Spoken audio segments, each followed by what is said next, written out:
সবার আগে একটা জিনিস জানিয়ে দিচ্ছি, সেটা হচ্ছে কীর্তন জগতে এখন খুব একটা তোলপাড় চলছে। আপনারা সকলে জানেন যারা কীর্তন শোনেন, একজন ব্যক্তিকে নিয়ে খুব ওটা পড়া হচ্ছে আর কি। হ্যাঁ, তো সেই ব্যক্তিটার পিছনে মানে দুজন লোক আমরা লেগে পড়েছিলাম। একজনকে আপনারা জানেন রাধাপদ ঘোষ, একজন হচ্ছে আমি। তা আমরা দুজন লেগেছিলাম। এখন তার যারা কিছু লোক তারা আবার হাত ধুয়ে আমাদের পিছনে লেগে পড়েছে, বুঝলেন। এমনি এমনি তো আর খেলায় জেতা যাবে না, মানে খেলে টেলে জিততে হবে আর কি। কেউ যদি মনে করে যে বিপরপক্ষের মাঠ একবারে ফাঁকা, আমি শুধু গোল দিয়ে ছুটে পালিয়ে যাবো, তাহলে হবে না। তো কদিন ধরে আমি ফেসবুক ইউটিউবের মাধ্যমে একটা ভিডিও ঘোরাঘুরি করছে। আমার একটা ফোন কল রেকর্ডিং ইউটিউবে ভাইরাল হয়েছে। তো ওরা আবার কিরকম জানেন, ওরা মানে জলে নামবো কিন্তু গা ভেজাবো না, এরকম ব্যাপার একটা আর কি।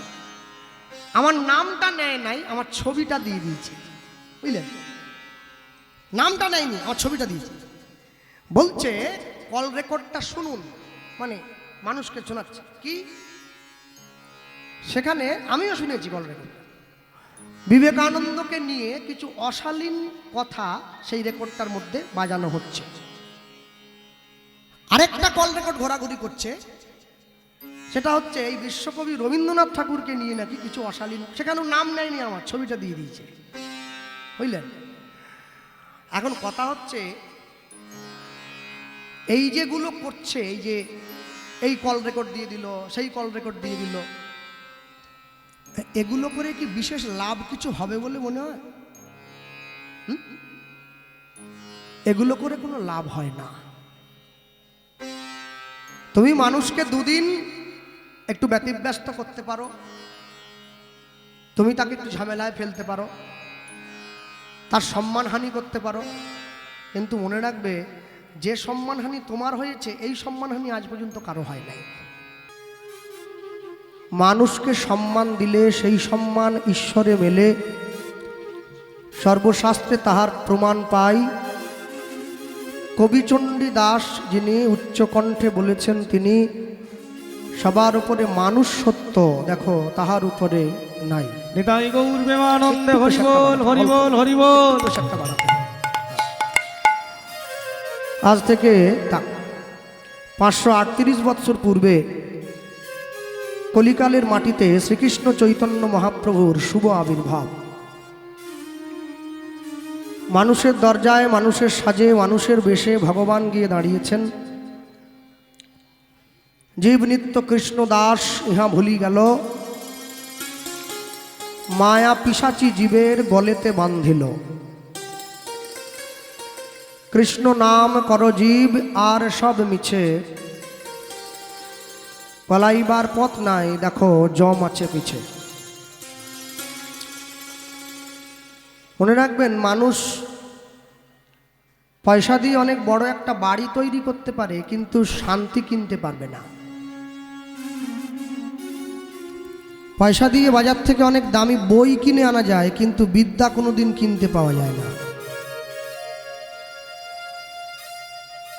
পয়সা দিয়ে বাজার থেকে অনেক দামি দামি খাট পালঙ্ক কিনে আনা যায়, কিন্তু পয়সা দিয়ে কোনোদিনও ঘুম কিনতে পাওয়া যায় না। পয়সা দিয়ে ভালো ভালো সোনার গহনা কিনে গায়ে পরা যায়,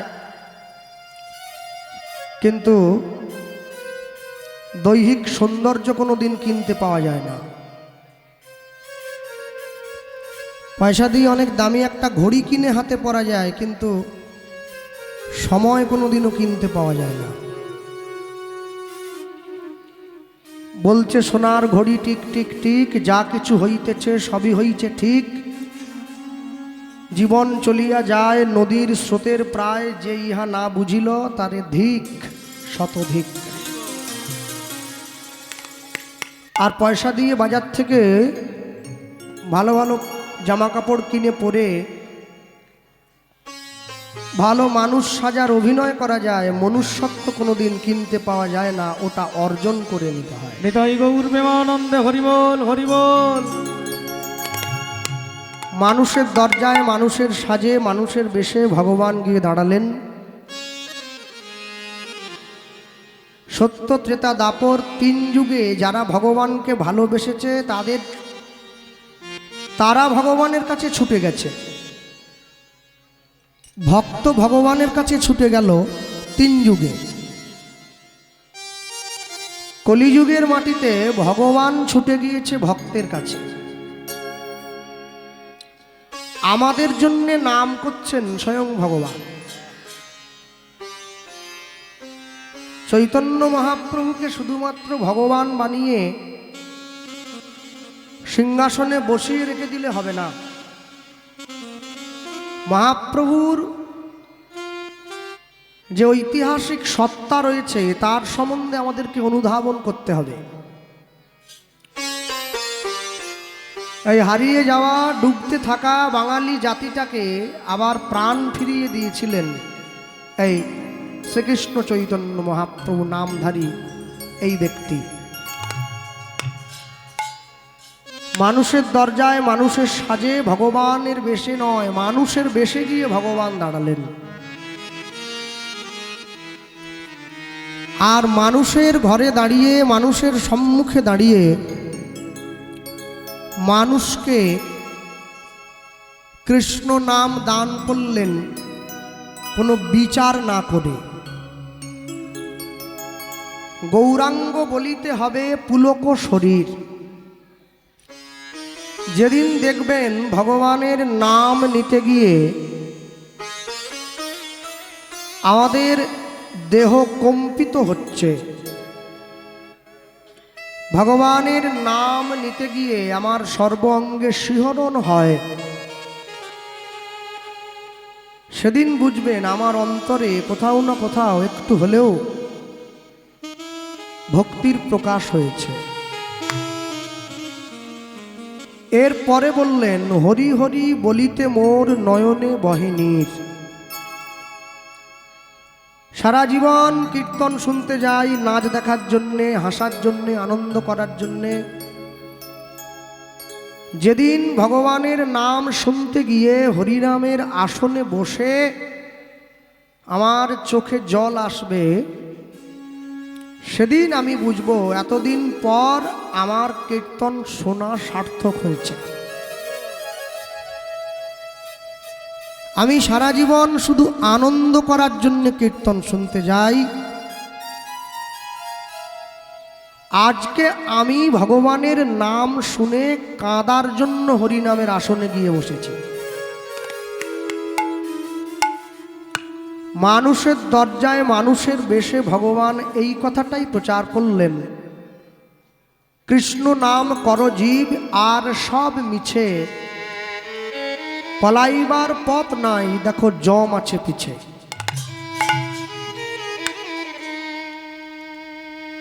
একটা শিক্ষামূলক উক্তি মনে পড়ে যায়। এক ব্যক্তি একবার জগন্নাথ দর্শন করার জন্য জগন্নাথ ধামে গিয়েছিল পুরীতে। তো এখনকার দিনে যেমন ট্রেনে, বাসে করে পুরী যাওয়া যায়, তখনকার দিনে তো পায়ে হেঁটে যেতে হতো। এই যে পায়ে হেঁটে পুরী যাওয়া হতো, তো অনেক কষ্ট করে মানুষে জগন্নাথ দেবকে দর্শন করতে যেত।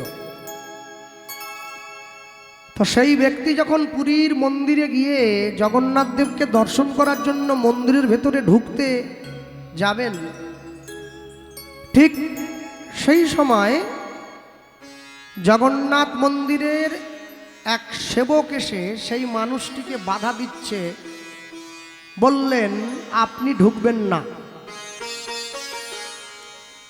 যেই বলেছে আপনি ঢুকবেন না,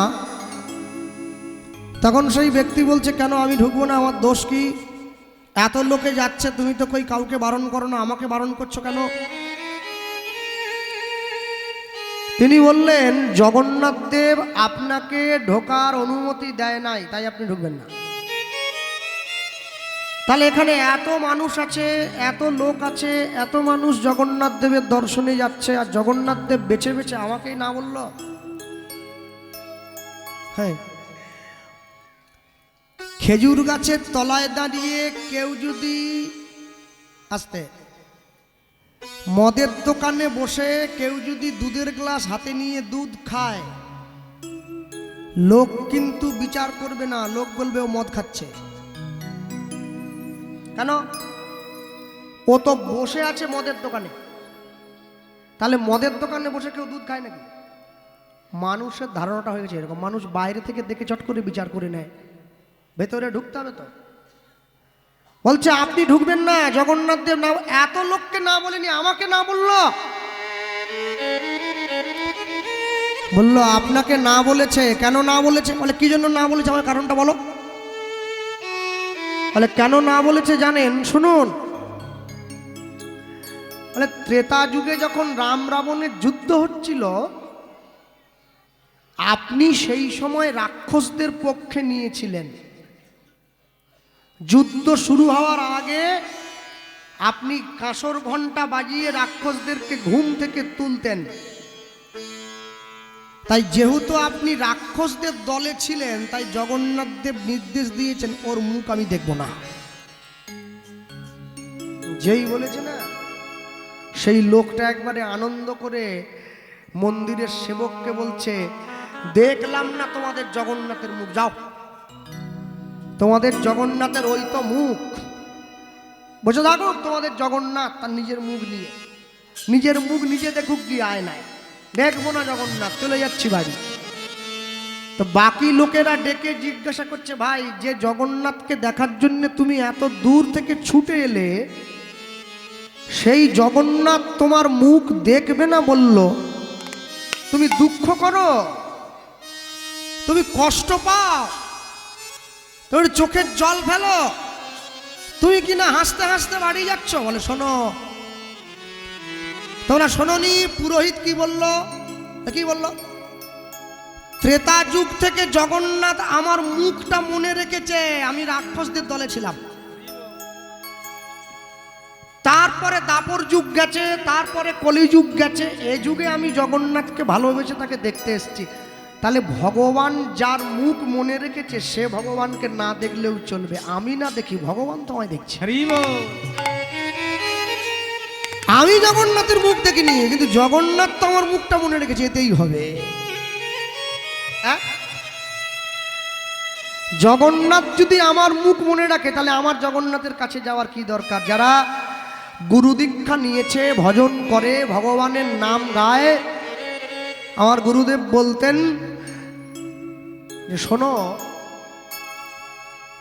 শিষ্য যখন গুরুদেবের নাম স্মরণে বসে, গুরুর দেওয়া নাম, সেই সময় যদি গুরুদেবের মুখটা মনে পড়ে তোমার, তুমি জানবে তোমার অর্ধেক ভজন ওখানেই হয়ে গেল। তোমাকে আলাদা করে আর ভজন করার দরকার নেই, গুরুর মুখ তুমি মনে করেছো, এতেই তোমার সর্বপ্রাপ্তি। হ্যাঁ, তাহলে গুরুর নির্দেশ মেনে যদি আমি গৌর গোবিন্দের চরণ ভজন করতে যাই, তাহলে আমার পরবর্তী লক্ষ্য কি হওয়া উচিত? বৈষ্ণব মহাজন লিখছে, কি লিখলেন? বলো আর কবে, বলো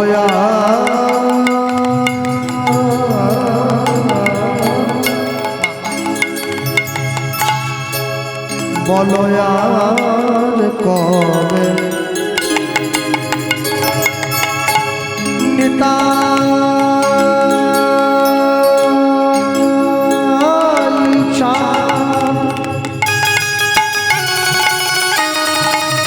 উলুধ্বনি নিতাই গৌর হরিবল।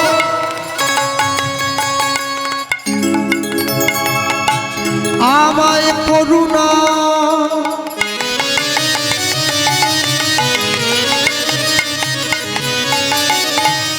আমায় করুণা করুণা করুণা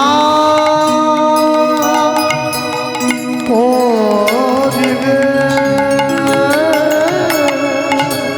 বলো আর কবে নিতাই দয়া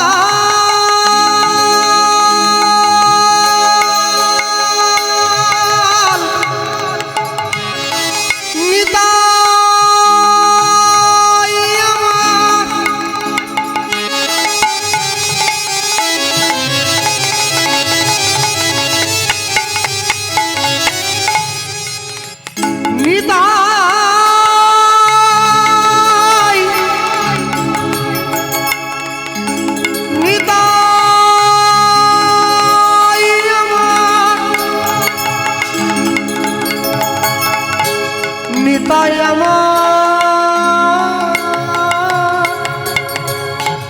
নিতাই আমার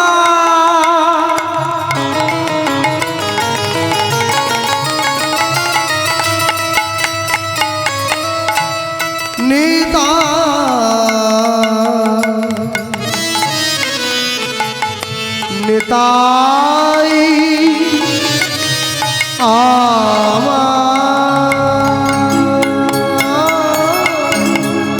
বলো আর কবে নিতাই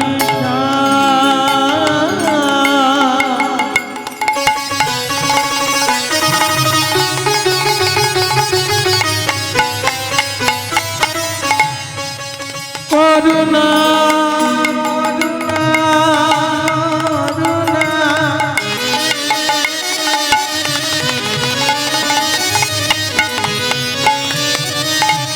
করুণা করিবে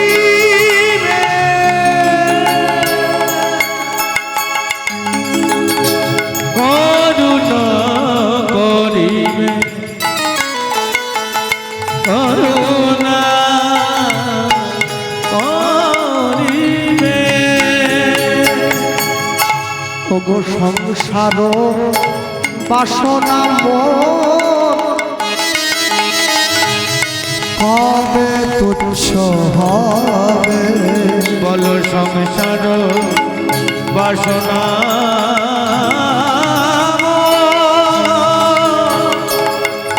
কবে তুচ্ছ হবে দেখো বিষয় ছাড়িয়া কবে শুদ্ধ হবে মন কবে হব হে রাম সেই মধুর বৃন্দাবন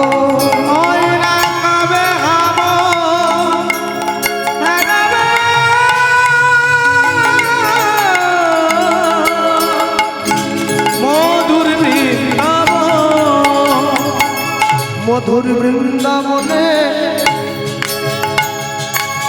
আমি কবে মা যাব মধুর বৃন্দাবনে কবে বাজাব মধুর বৃন্দাবন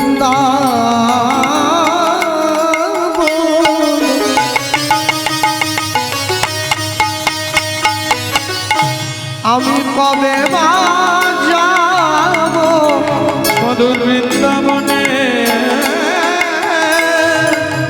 কবে বাজাব সেটা রাধা কৃষ্ণ যুগ আমি সেবা করিব মধুর বৃন্দাবনে কবে বাজাব সেটা যুগল মাধুরী আমি আশা দিব বৃন্দাবনে আমি কবে বাজাব যেথা রাধা কৃষ্ণ যুগ সেবা করিব আমার ভবে আশা সফল হবে ওই না বৃন্দাবনে কবে বাজাব আমার ভবে আশা সফল হবে ওই না বৃন্দাবনে কবে বাজাব আমার তাপিত পরাণ জুড়াইবে ওই না বৃন্দাবনে কবে বাজাব আমার ভবে আশা সফল হইবে ওই না বৃন্দাবনে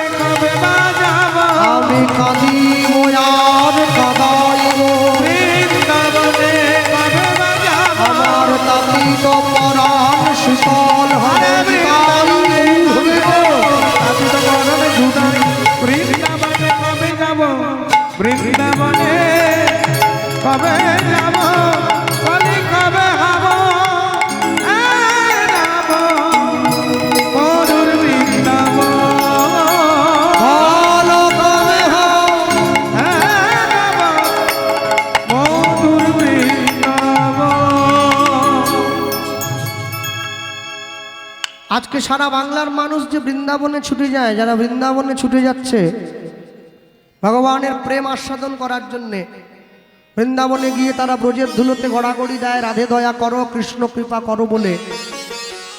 মনে রাখবেন, যদি চৈতন্য মহাপ্রভু না আসতো কলিযুগের মানুষ জানতেই পারতো না বৃন্দাবন খায় না মাথায় দেয়। মহাপ্রভু এসে আমাদেরকে বৃন্দাবন চিনিয়েছে, আর সেই মহাপ্রভু এসে বৃন্দাবন চেনানোর পর আমরা তবে বৃন্দাবন পেয়েছি।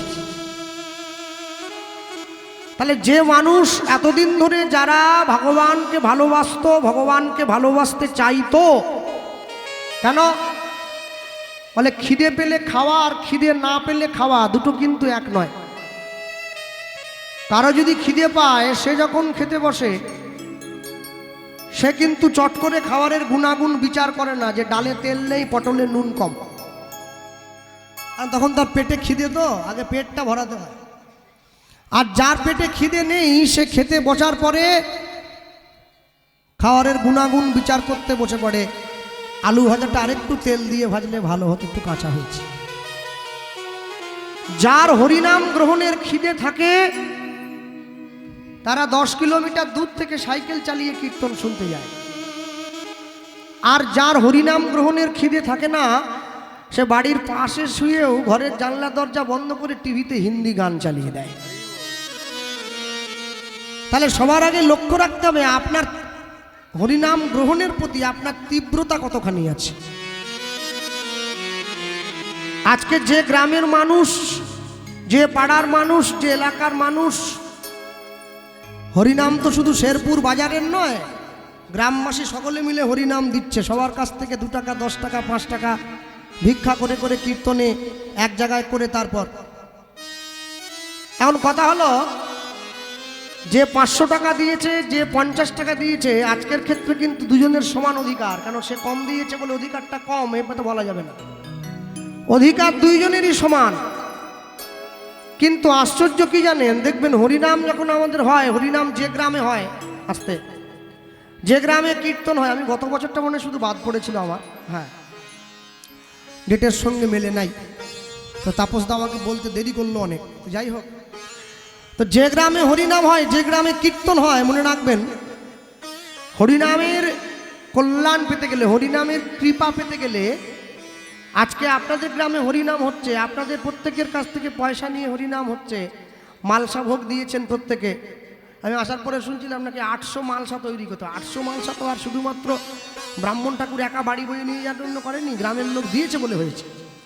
তাহলে হরিনামের কৃপা পেতে গেলে সবার আগে যে কর্মটা করতে হবে সেটা অন্য কিছু নয়, যে কদিন গ্রামে হরিনাম হবে সে কদিন গ্রামের মানুষকে সম্পূর্ণ নিরামিষ সেবা করতে হবে, তবে হরিনামের কৃপা পাওয়া যাবে। আপনার গ্রামে হরিনাম হচ্ছে, মন্দিরে যিনি ব্রাহ্মণ, যিনি বৈষ্ণব, মহাপ্রভুর ঘট বসিয়ে সংকল্প করেছেন, মনে রাখবেন তিনি কিন্তু একা কারোর নাম নিয়ে সংকল্প করেনি, পুরো গ্রামবাসী গণের নাম নিয়ে সংকল্প, যেন সবার কল্যাণ হয়। তাহলে গ্রামের মানুষের কল্যাণ তখনই হবে যদি গ্রামের মানুষ হরিনাম চলাকালীন তারা নিরামিষ ভক্ষণ করে।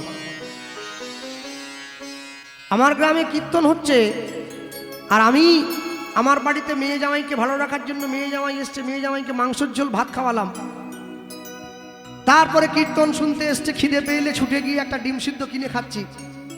হ্যাঁ, মনে রাখবেন ভগবান তার অস্তিত্বকে উপলব্ধি করা, ভগবানের করুণা লাভ করা এত সোজা কথা নয়। তাহলে সবাই পেয়ে যেত, তাহলে সবাই পেত, একজন দুজন কেন, সবাই তো পেয়ে যাবে। আমরা সবাই তো ঈশ্বরের সন্তান, সবাই আমরা ঈশ্বরের সন্তান হতে পারি, কিন্তু সবাই ঈশ্বরের কৃপা পাবে না।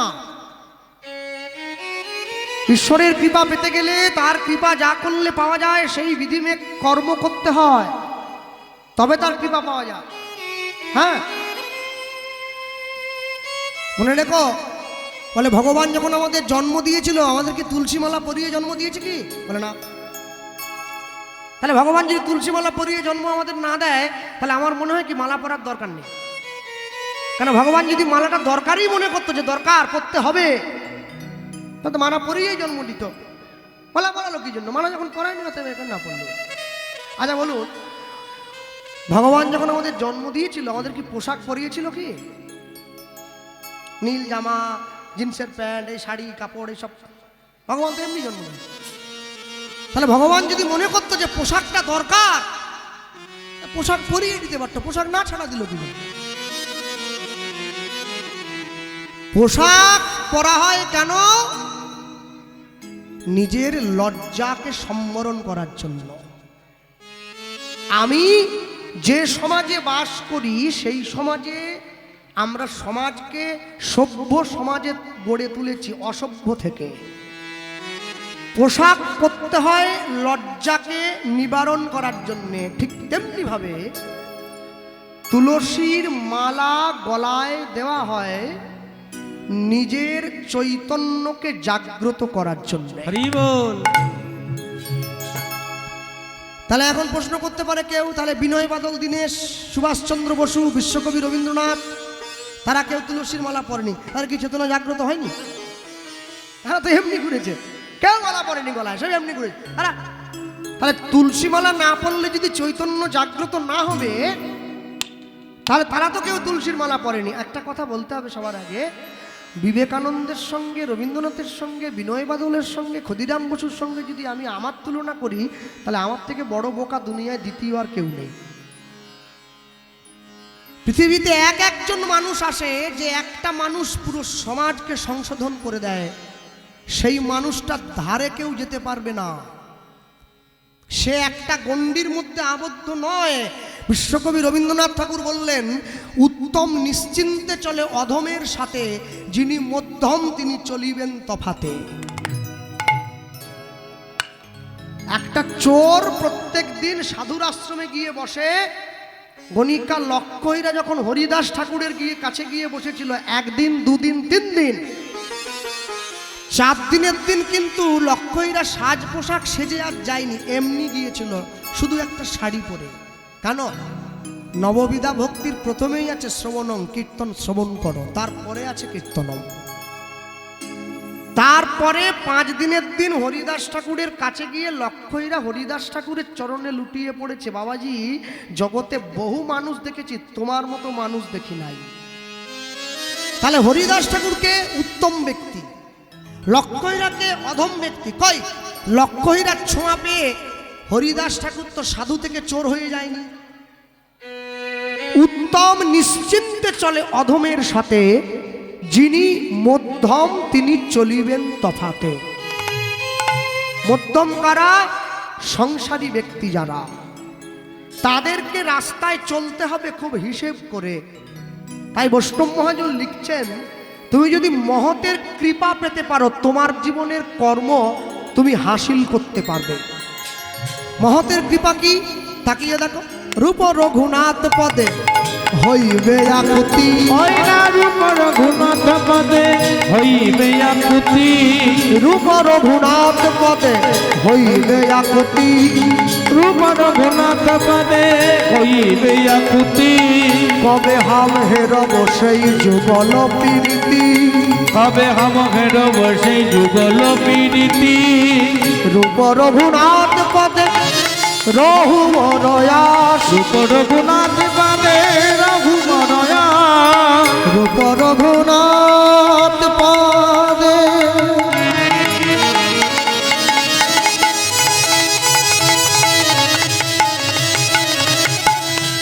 রূপ রঘুনাথ পদে রঘুমরয়াস। ওই না রূপ রঘুনাথ পদে রঘুমরয়াস।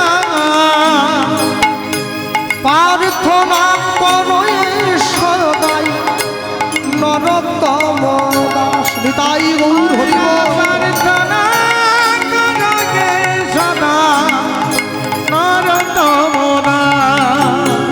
ওগো প্রার্থনা করে সদাই নরোত্তম দাস। ওই না প্রার্থনা করগে সদা নরোত্তম দাস। বলি আমার ভাগ্যে হলো না গো, আমাকে হলো না গো, আমার ভাগ্যে হলো না গো, আমাকে হলো না গো, সবাই তোমার নাম নিল, আমাকে হলো না গো, সবাই তোমার নাম নিল আমার ভাগ্যে হলো না বলি আমি পতিত পড়ে রইলাম তাই হলো আমি পতিত পড়ে রই আমার ভাগ্যে হলো না গো আমার ভাগ্যে হলো না গো আমার ভাগ্যে হলো না গো প্রার্থনা করো এ সদাই নরতম দাস ওগো প্রার্থনা করো গে সদা নরতম দাস রূপ রঘুনাথ পদে রহু মরয়াস রঘুমরয়া প্রার্থনা করো এ সদাই নরোত্তম দাস ওগো প্রার্থনা করো গে সদা নরতম দাস বেশ একবারে ঘড়ির দিকে তাকিয়ে গাইতে হবে, সামনে ঘড়ি দিয়ে দিয়েছে। হ্যাঁ, আমার পরে কে গাইবে তাকে আবার জেঠু বললে রেগে যায়। আমি বয়স হয়েছে নাকি? ওটা কাকা বলবি, কাকা বলবি। হ্যাঁ, কৃষ্ণ কাকু গাইবে, কৃষ্ণ পাল, মানে আমার নামের আগের থেকে একটা গোপাল লাগানো। এইটাই যাক। আরেকটা তফাৎ আছে, কি বলুন তো, তার হাফ বয়স আমার, হাফও কেন, হাফের কম। তো যাক, তাই বলতে গিয়ে বলবো সবার আগে চলুন গৌরচন্দ্রিকা সত্য করে সমাপন করলাম, লীলা মাধুর্যের মধ্যে প্রবেশ করি। আস্তে লীলা মাধুর্যের মধ্যে প্রবেশ করতে গিয়ে সবার আগে যেটা বলবো, গৌরব এসছে, লাইভ ক্যামেরা চলছে, আর অনিমেষও এসেছে। আমি সবার আগে যেটা বলবো, যারা শিক্ষিত সমাজ বসে আছেন, জ্ঞানীগুণী জন,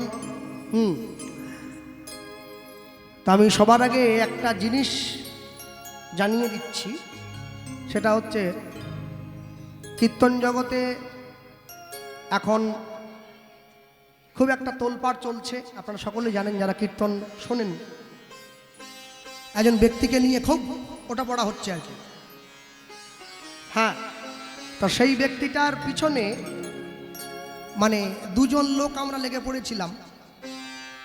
একজনকে আপনারা জানেন, রাধাপদ ঘোষ, একজন হচ্ছে আমি। তা আমরা দুজন লেগেছিলাম। এখন তার যারা কিছু লোক, তারা আবার হাত ধুয়ে আমাদের পিছনে লেগে পড়েছে, বুঝলেন। এমনি এমনি তো আর খেলায় জেতা যাবে না, মানে খেলে টেলে জিততে হবে আর কি। কেউ যদি মনে করে যে বিপর পক্ষের মাঠ একবারে ফাঁকা, আমি শুধু গোল দিয়ে ছুটে পালিয়ে যাবো, তাহলে হবে না। তো কদিন ধরে আমি ফেসবুক, ইউটিউবের মাধ্যমে একটা ভিডিও ঘোরাঘুরি করছে। আমার একটা ফোন কল রেকর্ডিং ইউটিউবে ভাইরাল হয়েছে। তো ওরা আবার কীরকম জানেন, ওরা মানে জলে নামবো কিন্তু গা ভেজাবো না, এরকম ব্যাপার একটা আর কি। আমার নামটা নেয় নাই, আমার ছবিটা দিয়ে দিয়েছে, বুঝলেন। নামটা নেয়নি, আমার ছবিটা দিয়েছে। বলছে কল রেকর্ডটা শুনুন, মানে মানুষকে শোনাচ্ছে কি। সেখানে আমিও শুনেছি কল রেকর্ড, বিবেকানন্দকে নিয়ে কিছু অশালীন কথা সেই রেকর্ডটার মধ্যে বাজানো হচ্ছে। আরেকটা কল রেকর্ড ঘোরাঘুরি করছে, সেটা হচ্ছে এই বিশ্বকবি রবীন্দ্রনাথ ঠাকুরকে নিয়ে নাকি কিছু অশালীন, সেখানেও নাম নেয়নি, আমার ছবিটা দিয়ে দিয়েছে, বুঝলেন। এখন কথা হচ্ছে, এই যেগুলো করছে, এই যে এই কল রেকর্ড দিয়ে দিল, সেই কল রেকর্ড দিয়ে দিল, এগুলো করে কি বিশেষ লাভ কিছু হবে বলে মনে হয়? এগুলো করে কোনো লাভ হয় না। তুমি মানুষকে দুদিন একটু ব্যতিব্যস্ত করতে পারো, তুমি তাকে একটু ঝামেলায় ফেলতে পারো, তার সম্মানহানি করতে পারো, কিন্তু মনে রাখবে যে সম্মানহানি তোমার হয়েছে, এই সম্মানহানি আজ পর্যন্ত কারো হয় নাই।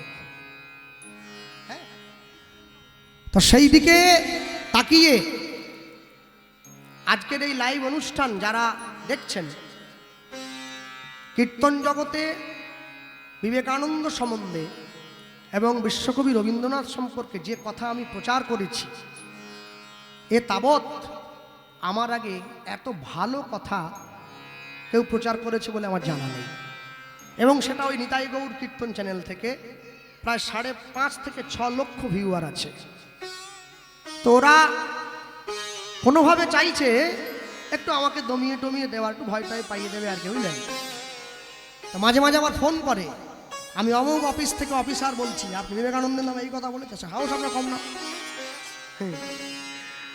এখন কথা হলো, সবার আগে মনে রাখবেন, যারা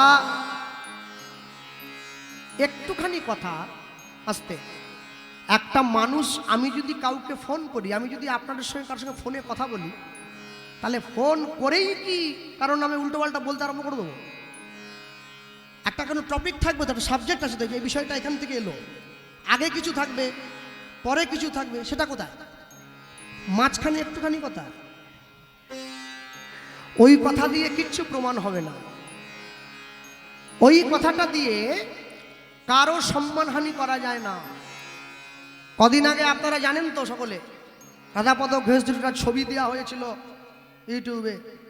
হ্যাঁ, একটা ছোট্ট মেয়েকে ধরে দাঁড়িয়ে আছে, তার নামে অপপ্রচার চালানো। কি লাভ হয়েছে? কি লাভ হয়েছে? রাধাপদ ঘোষের সম্মান নষ্ট হয়ে গেছে। সে যেই জায়গার লোক, তাকে এখনো পর্যন্ত লোক তত্ত্ব সম্রাট বলে জানে। তার পরে কীর্তন জগতে কেউ গান নিতে যায় না, সে যেভাবে আসর পরিবেশন করে যায়। কেন? এইভাবে কোনোদিন হয় না। কেন জানেন? ভালোবাসা দিয়ে জগৎ জেতা যায়, কারো পেছনে লেগে কোনোদিন জয় করা যায় না। হিংসা করে অপরের ক্ষতি চেয়ে কোনোদিন কারো ক্ষতি করা যায় না। এখন কথা হলো, যে যা ছাড়ছে ছাড়ুক, যে যা ভিডিও বানাচ্ছে বানাক, ওতে আমার বিন্দুমাত্র আগ্রহ নেই। একটা কথাই শুধু বলবো, আপনারা এই সমস্ত ফেক অসত্যের দিকে কান না দিয়ে যে যার নিজেদের লক্ষ্যে স্থির থাকুন। যার যাকে ভালো লাগে সে তাকে ডাকবে, সে তার গান শুনবে। হ্যাঁ, কদিন আগে আমি বলেছিলাম, ওই ব্যক্তি যেখানে কীর্তনে যাবে আমি যাব না, আমি গান নেব না, সেটা নিয়েও একটা ভিডিও বানিয়েছে। বলছে নাকি ভয় পেয়েছে, তাই আসর ক্যান্সেল করে দিয়েছে। কে ভয় পাচ্ছে, কাকে ভয় পাচ্ছে, কিসে ভয় পাচ্ছে, কে ভয় পাওয়ার কথা বলছে, যে বলছে সে জানে। হ্যাঁ, কে মার খাচ্ছে, কার কলার ধরে পুলিশ টানছে, কার ভিডিও লোকে দেখছে, কাকে লোকে দৌড়ে নিয়ে যাচ্ছে। হ্যাঁ হ্যাঁ, শুধু মাঝখান থেকে হ্যাঁ এটা বলে দিলে শুধু মোটামুটি। হ্যাঁ, আর ইউটিউব দারুণ ব্যাপার, একবার কিছু একটা হলেই একটু পয়সা পাওয়া যায় মোটা ভিডিও টিডিও করে। যাই হোক, তাই বলতে গিয়ে বলবো, আপনারা কখনো এই সব দিকে কান দেবেন না। হ্যাঁ, আর সবথেকে বড় কথা, বিচার করার দায়িত্ব, বিচারের দায়ভার সমাজের, এটা কারো উপরে বর্তায় না। সমাজ যাকে গ্রহণ করবে মনে করবে গ্রহণ করবে, সমাজ যাকে গ্রহণ করবে না মনে করবে না গ্রহণ করবে না। হ্যাঁ, কত মানুষের নামে কত বদনাম, কত ছোটাছুটি, কত কিছু আছে, কিন্তু সে যদি প্রকৃত ঠিক জায়গায় দাঁড়িয়ে থাকে, সে কিন্তু ঠিক থাকবে। সাময়িক একটু অপমান হয় তার, কিন্তু সে ঠিক সময়ে আসল জায়গায় ফিরে আসবে। চলো, হ্যাঁ, নিতাই গৌর প্রেমানন্দ হরি হরি হ্যাঁ, সব থেকে দুঃখ লাগে কি জানেন?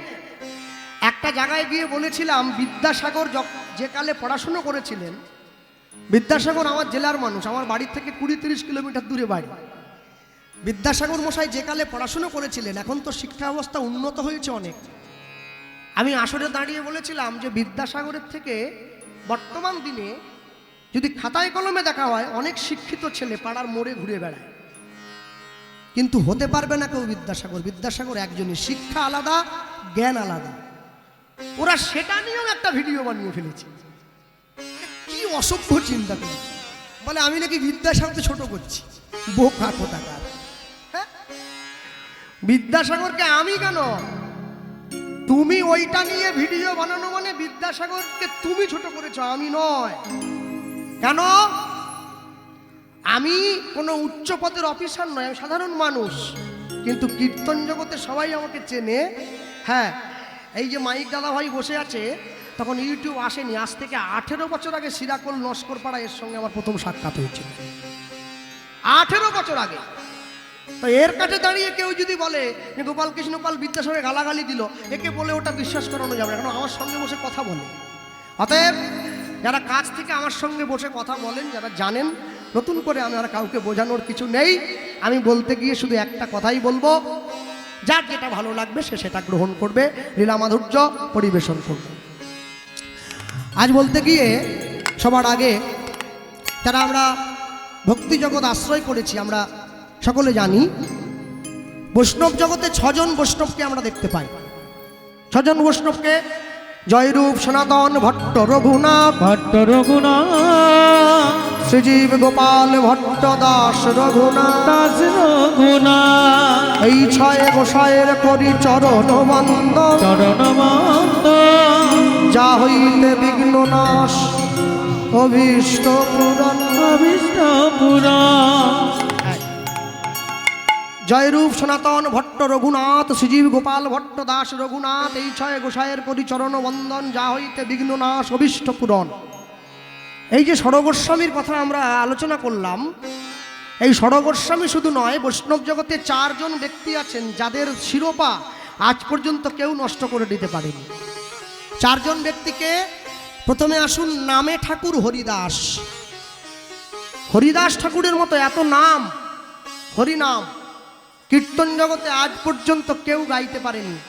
দিবানিশি 3 লক্ষ হরিনাম করত, মাসে 33-এ 90 লক্ষ নাম গাইত যে সাধু। তারপরে আসুন প্রণামে রঘুনাথ দাস। রঘুনাথ দাসের মতো করে প্রণাম কেউ করতে পারেনি। দিবানিশি প্রত্যেক দিন বৃন্দাবনে 1000 বার মাথা ঠুকে প্রণাম করত। শেষ জীবনে কপালের মাঝখানটা গর্ত হয়ে গিয়েছিল।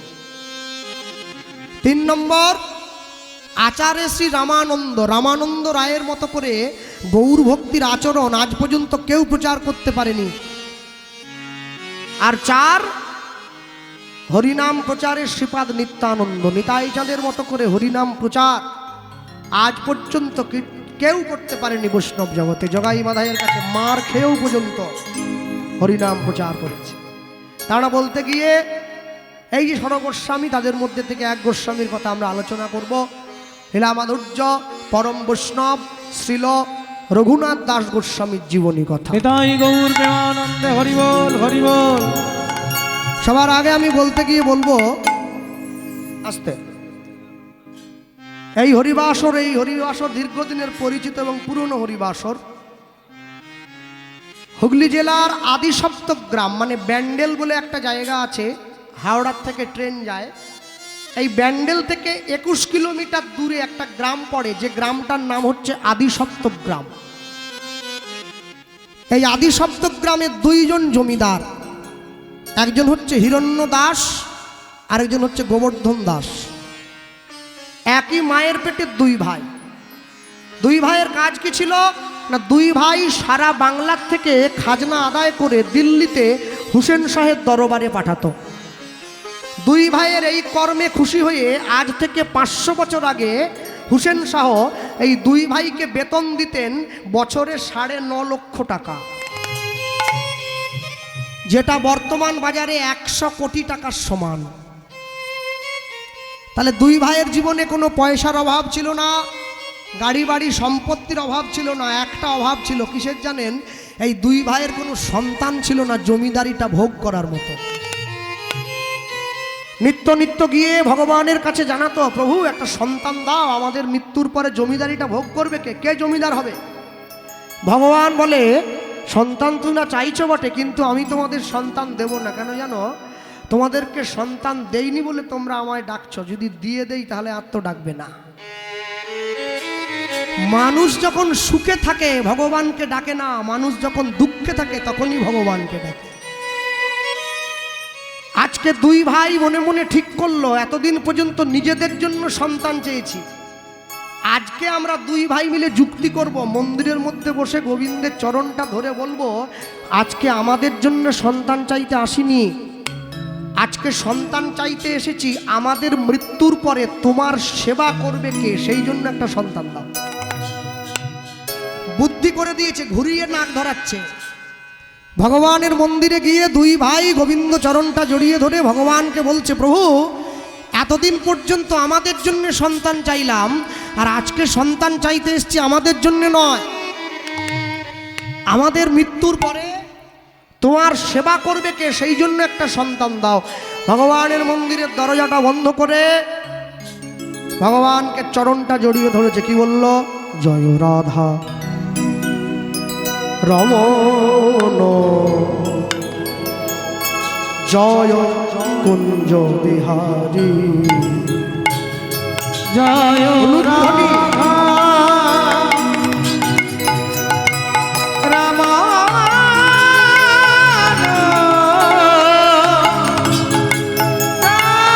কুঞ্জ বিহারী।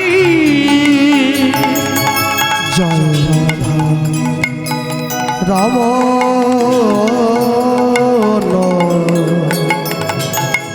জয় কুঞ্জ বিহারী। জয় রাধা তাই গৌর হরি বল।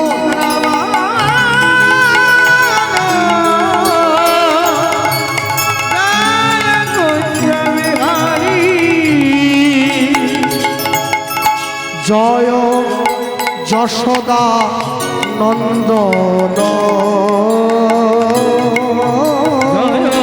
যশোদা নন্দন। জয় যশোদা নন্দন জয় যশোদা নন্দন। বৃন্দাবন হৃদি বিহারী।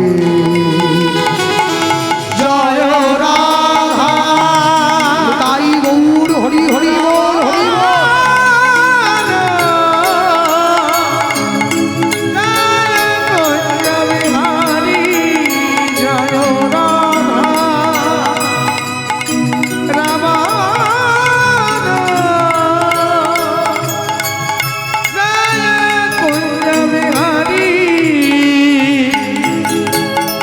নবীন নিরদন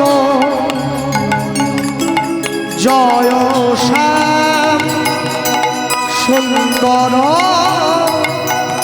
মদন মোহন বংশীধারী। নবীন নিরদন জয় শ্যাম সুন্দর মদন মোহন বংশীধারী। জয় কালীয় দমন জয় কালিয়া দমন। জয় কালীয় দমন জয় কালিয়া দমন। বৃন্দাবন হৃদি বিহারী। জয় রাধা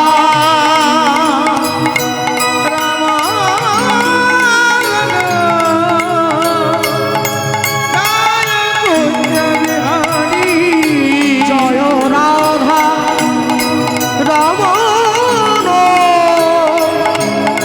জয় কুঞ্জ বিহারী।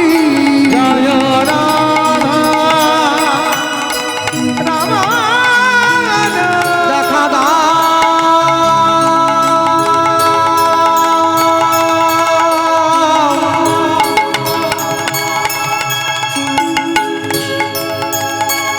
হে রাধিকা রমণ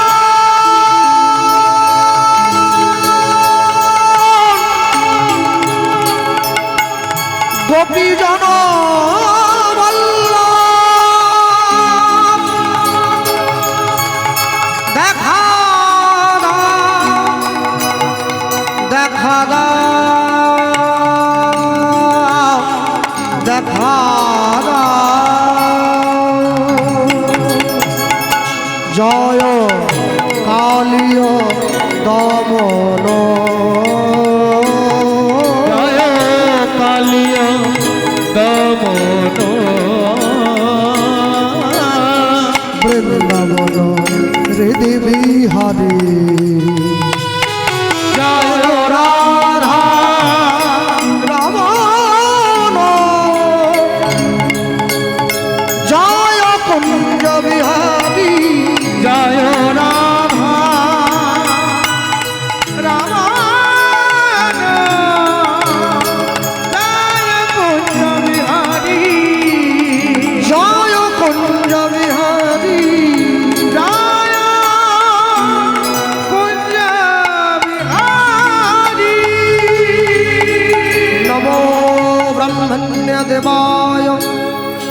গো ব্রহ্মণ্যহিতায় চ জগদ্ধিতায় কৃষ্ণায় গোবিন্দায় নমো নমো। গোবিন্দায়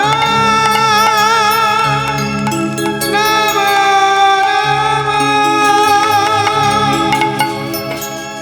ভগবান দৈববাণী করল, অচিরাতে তোমাদের ঘরে এক পুত্র সন্তান জন্ম গ্রহণ করিবে, জন্মগ্রহণ করিবে। আমার ভক্তির বলে সন্তান বলবান হইবে, বলবান হইবে। এই সন্তান না রহিবে তোমাদের ঘরে, তোমাদের ঘরে জগৎ মাঝে আমার লীলা কথা প্রচার করিবে তারে তারে। জগতে আমার লীলা কথা প্রচার করিবে রে রে।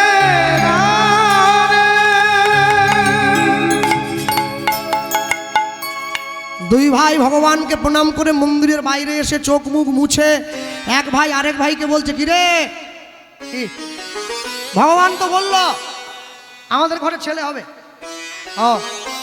পিতামাতার মৃত্যুর পরে পিণ্ড দান করে পিতামাতাকে পুত নামক নরক থেকে উদ্ধার করে বলে সন্তানকে বলা হয় পুত্র। তাহলে দুই ভাইকে ভগবান যে আশীর্বাদ করে গেল আমাদের ঘরে ছেলে হবে, বড় ভাই ছোট ভাইকে ডেকে বলছে, এই ভাই কার ঘরে হবে এটা তো বললো না, তুইও তো মন্দিরে ঢুকেছিলি আমিও তো মন্দিরে গেলাম, কার ঘরে হবে? দুই ভাই বলছে, যার হোক ঘরে হবে তো, হলেই হলো। না না, এরপরে ভগবান বলল, শুনিসনি কি? ভগবান বলল, এই ছেলেটা নাকি ঘরে থাকবে না, সাধু হয়ে যাবে। বলে হোক, তবু তো মনকে বুঝ দেব, আমাদের ঘরে একটা ছেলে হয়েছিল, সাধু হয়ে গেছে। মনে রাখবেন, বাবা মায়েরা চাইলে নিজেদের বাড়ির ছেলে মেয়েদেরকে ডাক্তার, ইঞ্জিনিয়ার, উকিল, ব্যারিস্টার তৈরি করতে পারে, কিন্তু বাবা মায়েরা চাইলেই নিজেদের বাড়ির ছেলে মেয়েদেরকে ভক্ত তৈরি করতে পারবে না। ভক্ত হওয়া বড় শক্ত। পণ্ডিত রয়েছে বসে, গাছের ফল গাছে রয়েছে, বৃন্ত পড়েছে খসে। সাধু হওয়া যদি এত সোজা হতো না, তাহলে দেশে চোর কমে যেত, সাধু বেড়ে যেত। দেশে চোর বেড়ে গেছে, সাধু কমে গেছে। মনে রাখবেন, সবাই সাধু হতে পারবে না। লটারির টিকিট সবাই কাটবে, কিন্তু পাবে যে কোনো একজনা। ভ্রমিতে ভ্রমিতে কোনো ভাগ্যবান জীব কোটি কল্প প্রসাদে পায় ভক্তিলতা বীজ। কেন পায় না? কি কারণ? বলে কেন পায় না জানো? আস্তে, এই যে মন্দিরটা দেখছেন, রাধা গোবিন্দের মন্দির, এই মন্দিরটা কারা বানিয়েছেন? আপনারা সকলে বানিয়েছেন তো, গ্রামের মানুষ? বেশ, আচ্ছা বলুন, ইট কাঠ চুন সুড়কি দিয়ে যে মন্দিরটা তৈরি করলেন আপনারা সবাই, এই মন্দিরটার দাম বেশি না ভগবান যে মন্দিরটা দিয়ে পাঠিয়েছে সেই মন্দিরটার দাম বেশি? কোনটা? হ্যাঁ মা, কি বলছো? যে মন্দিরটা আপনারা গ্রামের মানুষ তৈরি করলেন সেটার দাম বেশি, না যে মন্দিরটা ভগবান দিয়ে পাঠালো সেটার দাম বেশি? বলুন। এইটা এইটা যা আছে ব্রহ্মাণ্ডে তা আছে দেহভাণ্ডে, তাই যদি হয়। আচ্ছা বলুন, যে মন্দিরটা আপনারা গ্রামের মানুষ সবাই মিলে বানালেন, সেই মন্দিরে প্রত্যেকদিন সন্ধেবেলা করে কি জ্বালানো হয়? ধূপ, প্রদীপ, ধুনো, কর্পূর, ভগবানকে আরতি করা হয়। তাহলে যে মন্দির আপনারা নিজেরা পয়সা দিয়ে তৈরি করলেন, সেই মন্দিরে ধূপ জ্বালালেন, আর যে মন্দির ভগবান দিয়ে পাঠালো সেই মন্দিরে বিড়ি জ্বালালেন। ওটা যদি ইট কাঠ চুন সুড়কির মন্দির হয়, এটা দেহ মন্দির। তাহলে ইট কাঠ চুন সুড়কি দিয়ে তৈরি করা মন্দিরে ধূপ জ্বালায়, আর দেহ মন্দিরে সিগারেট জ্বালায়। অন্তর থেকে ভগবানের অস্তিত্ব যদি বিলুপ্ত হয়ে যায়, মানুষের মনুষ্যত্ব পশুত্বে পরিণত হয়। ঐশ্বরিক সত্তা বিনষ্ট হলে মনুষ্যত্ব বোধ লুপ্ত পেয়ে যাবে। মানুষ তার নিজ চেতনার বাইরে চলে যাবে। ভক্তমণ্ডলী মায়েরা, দুই ভাই মিলে যুক্তি করলো, যার ঘরেই ছেলে হোক আরেকজন যে ভাই থাকবে সেই ভাইয়ের সমস্ত সম্পত্তির অধিকার ওই ছেলেই পাবে। শুভ দিন শুভক্ষণ। বড় ভাই হিরণ্য দাসের ঘরে কোনো সন্তান হয়নি, ছোট ভাই গোবর্ধন দাসের স্ত্রীর কোল আলো করে একটা সন্তান জন্ম হয়েছিল। ছোট ভাইয়ের সন্তান হয়েছে, বড় ভাই সম্পত্তির কাগজ নিয়ে ছুটে এসেছে, ভাই আমার তো কেউ নেই, তাহলে আজ থেকে আমার যা সম্পত্তি সব তোর ছেলেকেই দিলাম।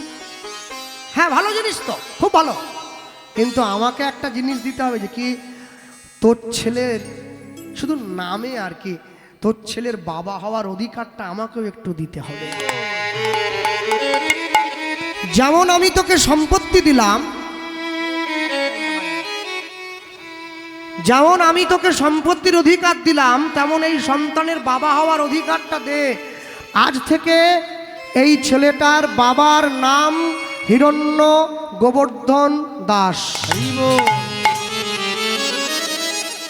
গ্রামের মানুষ ছুটে এসেছে, জমিদার মশাই, রামচন্দ্র যেমন করে নিজের রাজ্যের প্রজাদের মঙ্গল সাধন করেছিল, আপনার ছেলে তেমনি ভাবে এই রাজ্যের মানুষের মঙ্গল করবে। ছেলেটার নাম দিন রঘুনাথ। নাম দিয়ে দেওয়া হলো। জমিদারের আশ্রয়ে থেকে বিরাট বড় লোক, ছেলের 10 বছর বয়স হয়েছে। আগেকার দিনে নিয়ম ছিল, ছেলে মেয়েরা বড় হলে গুরুদেবের আশ্রমে থেকে পড়াশুনো করাতে যেতে হতো, যে প্রথাটার নাম ছিল গুরুকুল। ইংরেজ সরকার ভারতবর্ষে এসে দেখলো, যদি গুরুকুলকে ভাঙতে না পারি, ভারতবর্ষের সংস্কারকে ভেঙে ইংরেজি শিক্ষাকে ঢোকানো যাবে না, তাই গুরুকুলটা ভেঙে দিয়ে তৈরি হলো স্কুল। গুরুকুলের পাঠ চুকে গেল। গুরুকুল যদি থাকে তবেই তো শিখবে ব্রহ্মচর্য, গার্হস্থ্য, বানপ্রস্থ, সন্ন্যাস। স্কুলে থাকলে ওগুলো শেখা যায় না। হ্যাঁ, 10 বছর বয়স থেকে 25 বছর পর্যন্ত ব্রহ্মচর্য, 25 থেকে 40 পর্যন্ত যারা সংসার করবে গার্হস্থ্য বা গৃহস্থ, তারপরে 40 থেকে 60 পর্যন্ত বানপ্রস্থ, স্ত্রীর সঙ্গে দূরত্ব বজায় করবে, নিজে রান্না করে সপাকে ভোজন করবে, চুল দাড়ি কাটবে না, নখ বড় রাখবে, মানুষের সঙ্গে বৃথা কথা বলে সময় নষ্ট করবে না, গোপনে ঈশ্বরের নাম ভজন করবে। 60-এর পরে সকল সংসারের মায়া কাটিয়ে জঙ্গলে চলে যাবে, সন্ন্যাস। এই যে প্রথা, এই প্রথা বিশ্ববিদ্যালয়ের মাটিতে এখন অনেক জায়গায় হয় সমাবর্তন উৎসব। রঘুনাথ দাসের গুরুদেব হুগলি জেলার চাঁদপুরে বলরাম আচার্য প্রভু। বাবা জ্যাঠা রঘুনাথ দাসকে সুন্দর করে সাজিয়ে গুরুদেবের আশ্রমে নিয়ে গিয়েছে। গুরুদেব দাঁড়িয়ে আছে, রঘুনাথ আসছে, জমিদারের ছেলে রঘুনাথ, এসো বাবা এসো। রঘুনাথ দাস পালকি থেকে নেমে গিয়ে গুরুদেবের চরণটা জড়িয়ে ধরেছে। উঠন্তি মূল পত্রে চেনা যায়, কেউ শেখায়নি রঘুনাথকে। গুরুদেবের চরণটা জড়িয়ে ধরে গুরুদেবকে বলছে, কি বলতে জানেন? জয় জয় শ্রী গুরু, গুরু আমার প্রেম কল্প তরু। উলুধ্বনি নিতাই গৌর হরি বল। শ্রী গুরু, গুরু আমার প্রেম কল্প তরু। বড় অদ্ভুত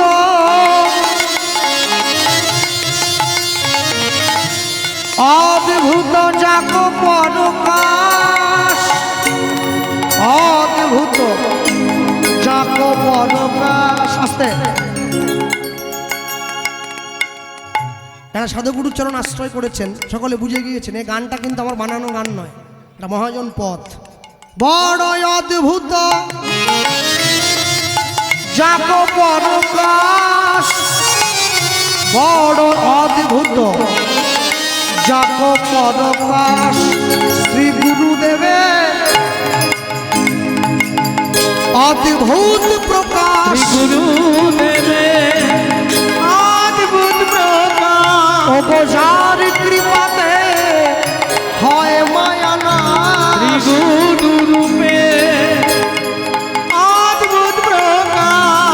ইহলোচন আনন্দ ধাম ইহলোচন আনন্দ ইহলোচন আনন্দ ধাম ইহলোচন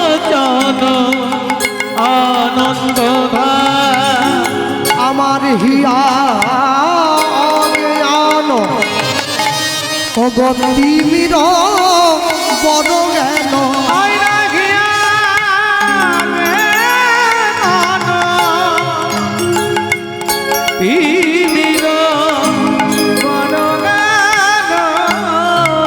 এতদিন পর্যন্ত আমার হিয়া অন্ধকারে ছিল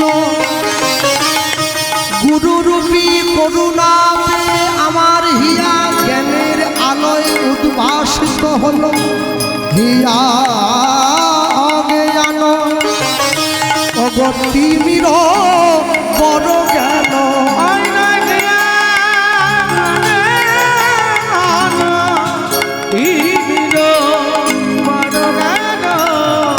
জ্ঞান সুচন্দ্র কিরণে করুণা জ্ঞান সুচন্দ্রকে রণে করুণা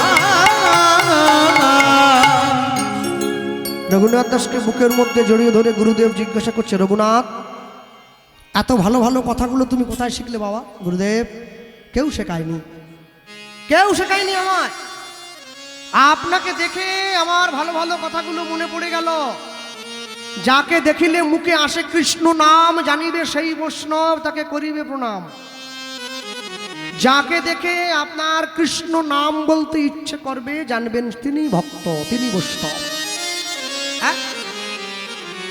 আর যাকে আপনি দেখবেন মালা পরে আছে, তিলক পরে আছে, তারপরে ডিম ভাজা কিনে খাচ্ছে, খবরদার, খুব সাবধান। না, ওটা তো সাজা। হ্যাঁ, গুরুদেব রঘুনাথ দাসকে বুকের মধ্যে তুলে ধরে বলল, রঘুনাথ তুমি আমার আশ্রমে থাকবে? থাকবো তো। আপনার আশ্রমে থাকবো না? কোথায় থাকবো? থাকবো, এখানেই থাকবো। আচ্ছা দেখো বাবা, আমার আশ্রমে থাকলে কিন্তু কাজ করতে হবে। হ্যাঁ করবো। কি কাজ করবে? ঠাকুরের জন্য মালা কাঁদবো, ফুল তুলবো, মন্দির পরিষ্কার করব। তুমি জমিদারের ছেলে হয়ে মন্দির পরিষ্কার করবে? আগে হ্যাঁ করবো। রঘুনাথ দাসকে আশ্রমে রেখে দিয়ে বাবা জ্যাঠা দুইজন চলে গিয়েছে ঘরে। রঘুনাথ দাস গুরুদেবের আশ্রমে থেকে মন দিয়ে পড়াশুনো করছে। হ্যাঁ, যা যা ভালো লাগে শাস্ত্রবিদ্যা অধ্যয়ন করছে, পণ্ডিত হবে রঘুনাথ।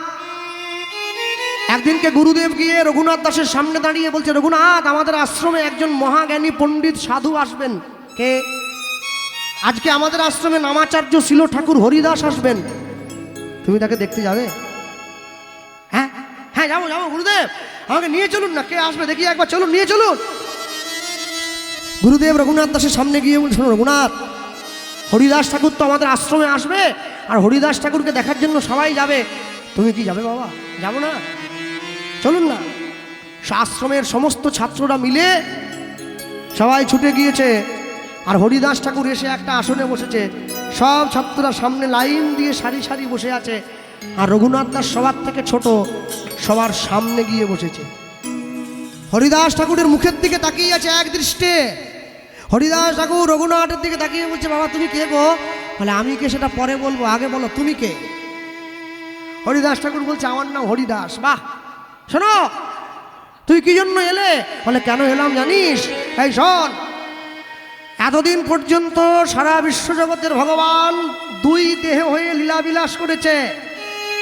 লক্ষ্মীনারায়ণ, রাম সীতা, রাধা কৃষ্ণ কলিকালের মাটিতে। দুজন নয়, একজন হয়ে নেমে এলো মানুষের দরজায় প্রেম ভক্তি প্রচার করার জন্য। কি করে চিনবো? একজন হয়ে এলো, কি করে চিনবো? হরিদাস ঠাকুর বলছে, কি করে চিনবি জানিস? এই শোন, এসেছে ব্রজের বাঁকা কালো সখা, আয় তোরা দেখবি যায়, দেখবি যায় তোদের এই সোনার নদিয়া। এসেছে এসেছে ব্রজের বাঁকা। আস্তে একটু হাত তোলা যাবে? যায়, যায়। তালি দেওয়া যাবে?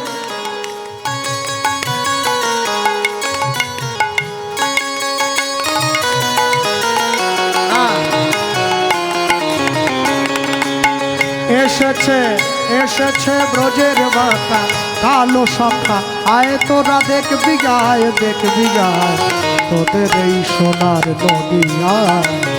তাই গৌর হরি হরি বল। এসেছে ব্রজের বাঁকা কালো সখা, আই তোরা দেখবি গায় দেখবি গায় তাদের এই সোনার নদী গায়, তাদের এই সোনার নদী গায়।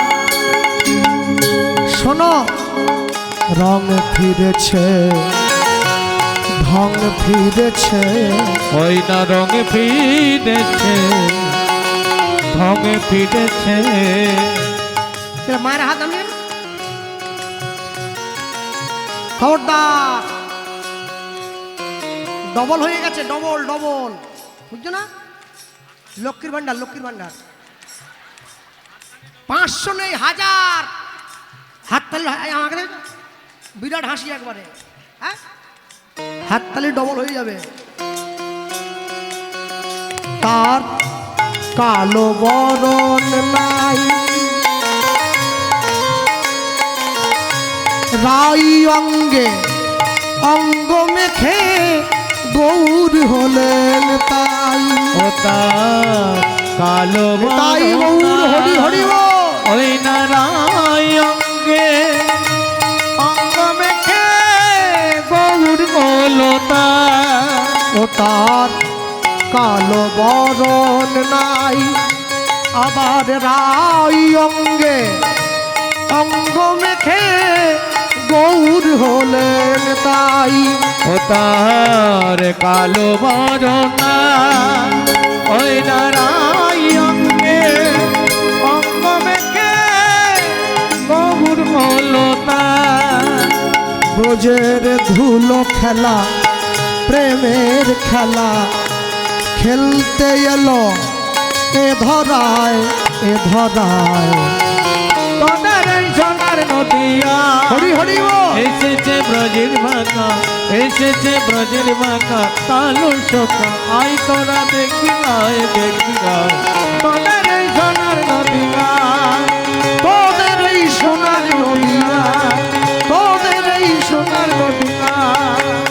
জানো কে বলো তো? শ্যাম রাধা প্রেমে ঋণী হয়েছে, ওগো হাতের বাঁশি কেড়ে শ্যামে বিদায় দিয়েছে। শ্যাম রাধা প্রেমে ঋণী হয়েছে, ওগো হাতের বাঁশি কেড়ে শ্যামে বিদায় দিয়েছে। এখন বাঁশি নাই আর সাধবে কিসে, বাঁশি নাই আর সাধবে কিসে, হাত তুলে তাই গুণ গায় গুণ গায়।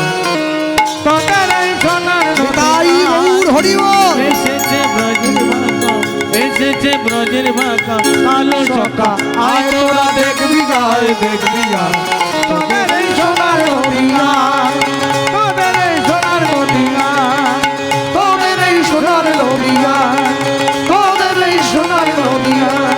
তোদের এই সোনার নদিয়ায়। আমি তোমার হলাম, আমি তোমার হলাম, আমি তোমার হলাম, আমি তোমার হলাম, আমি তোমার হলাম। আমি তোমার হলাম। হরিদাস ঠাকুরের চরণতলে ছুটে গিয়ে রঘুনাথ দাস লুটিয়ে পড়ল, আমি তোমার হলাম। এই কে রে? পাটা ছাড়, পাটা, ও পাটা ছাড়। এই আয়, এই দেখো দেখো দেখো কে কে, পাছার রে পাছার কে? এই, আমার পায়ে পড়লি ঠাকুর। যে মানুষটার নাম তুমি বললে আমাকে সেই মানুষটার ঠিকানা একবার দিতে পারো? এই দেখো পাগল ছেলে, আরে এখনো তো সময় হয়নি রে, সেই মানুষটার কাছে যা, ঠিক সময়ে তুই যাবি তার চরণে। আমি বলছি তোমার নামটা তো বললে না। আমার নাম হরিদাস। বাহ, এই জগতের মানুষ মায়ার দাস, টাকার দাস, ছেলে মেয়ের দাস, বাড়ি গাড়ির দাস, আর তুই কি না হরিদাস। বাবা, তোমাকে দেখে আমার পছন্দ হয়েছে। ও ঠাকুর, ও ঠাকুর, তুমি এই কপাল টপালে গায়েটায় কি সব দাগগুলো দিয়েছো, কে কি বলে গো? একে তিলক বলে রে, দুষ্টু ছেলে, তিলক বলে, তিলক। আচ্ছা, তুমি নিশ্চয়ই কোনো দল থেকে এসেছো। আসবো না, আমার দল আছে তো। আচ্ছা বেশ, যে দল থেকে তুমি এলে, তুমি আমায় বলো, তুমি যদি দেখতে এত সুন্দর হও, তোমার দলের যে আসল মালিক তাকে দেখতে কত সুন্দর। হরিদাস ঠাকুর বলে উঠছে, আমার দলের যে আসল মালিক তাকে যদি দেখিস না, গোরা যদি হতো মধু, জ্ঞানদাসে কয় আস্বাদ করিয়া মজিত কুলেরই বধূ। তুই দেখিস নি, তবে আমি তোকে আশীর্বাদ করছি, যেদিন তোর সময় হবে তুই ঠিক গিয়ে তার চরণতলে পৌঁছে যাবি। রঘুনাথ দাসের মাথায় হাত দিয়ে হরিদাস ঠাকুর আশীর্বাদ করলো কি, হরিদাস কৃপা করে রঘুনাথের উপরে, রঘুনাথের উপরে সেই কৃপার কারণ হইল চৈতন্য চরণ পাইবারে। চৈতন্য চরণ পাইবারে। যার সদ গুণে গোসাই রঘুনাথ দাস, রঘুনাথ চৈতন্যে পাইল ভক্তি, ভক্তি জন্মাইল বিশ্বাস, জন্মাইল বিশ্বাস। সাধু সঙ্গ, সাধু সঙ্গ সর্বশাস্ত্রে কয়, সর্বশাস্ত্রে লবে মাত্র সাধু সঙ্গ, সাধু সঙ্গ। কৃষ্ণ ভক্তি প্রেম হয়।